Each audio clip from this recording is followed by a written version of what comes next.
Imagine 600,000 men, 2 to 3 million people at least, waiting by Yam Suf. Behind them, the Mizrahi. To the right, to the left, there's nowhere to go.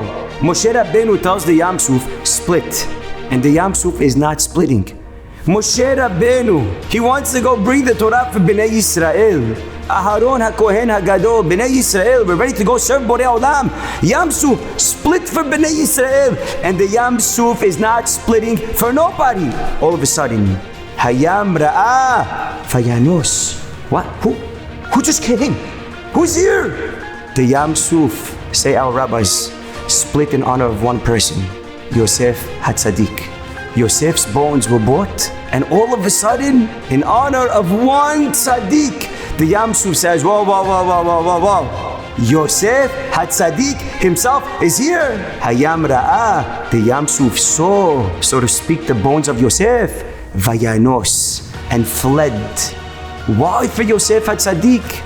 Yosef HaTzadik had the hardest test in the history of mankind. Says the Netivot Shalom, harder than the test of Akedat Yitzchak. He was in a house with Eshe Potifar, the most tameh place on earth, where she tried to seduce Yosef 3 times a day. He was there for 1 full year.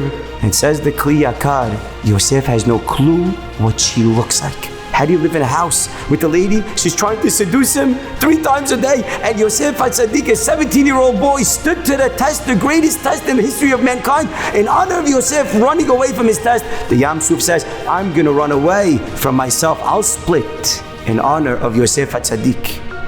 One boy at 17 years old changed the course of history for Am Yisrael. If Yosef did not pass his test, says the Igra de Kala, the Yam Suf would never have split. What would be? We have no idea. But b'zchut Yosef, we were all saved. Yosef HaTzadik, when he tells Bnei Yisrael the final words, he says, V'ha'aditem et atzmotai mizeh. Take my bones with you. He needs us to take his bones. Yosef knew that in order to leave, we're going to have to stick to his derech, to his path. He was telling Bnei Yisrael, you want to get out of here? V'ha'alitem et atzmotai, take my bones, but atzmotai is atzmuti, take my essence. Take what I stood for, take it with you, and you'll be able to leave the galut.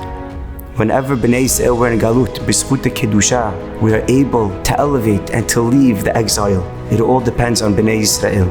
The faster Bnei Yisrael are able to up their game and to stick to the derech of Yosef HaTzadik, to this beautiful path of kedusha and tahara, then the faster we're going to be able to leave our galut, our exile.